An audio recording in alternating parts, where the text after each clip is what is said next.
Hi everyone! Tara, magluto tayo ng easy carbonara. Sa mainit na kawali at katamtamang lakas ng apoy, lagyan ito ng konting mantika, saka natin lutuin ang bacon. Pag medyo crispy na ang bacon, isunod naman natin ang ham. Pagkatapos ng 2 minuto, ilagay na natin ang bawang at sibuyas. Kapag translucent or malambot na ang ating sibuyas, isama na rin natin ang mushrooms. Halu-haluin lamang ito at pagkatapos ng 1 o 2 minuto, lagyan na natin ito ng kalahating kutsara ng durog na paminta. Lagyan na rin natin ng 1 pack ng all-purpose cream. Haluin lamang natin ito ng maigi at hayaan natin itong kumulo for just 1 minute. Maglalagay na rin tayo ng grated cheese. Asahan na natin na magiging mas malapot pa ang ating sauce dahil sa keso, kaya dagdagan natin ito ng kalahating tasa ng mainit na tubig. Kapag well incorporated na ang ating sauce, dagdagan pa natin ito ng grated cheese at 1 pang pack ng all-purpose cream.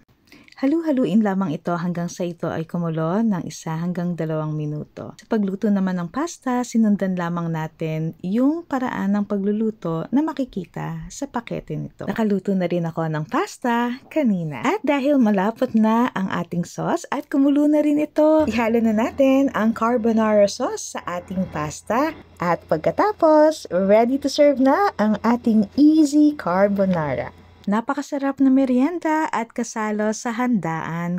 Paalaala, sa mga may edad na at may maintenance, make sure na konti lamang ang ating kainin at para ito sa ating mga bagets. Maraming salamat muli sa panonood. God bless!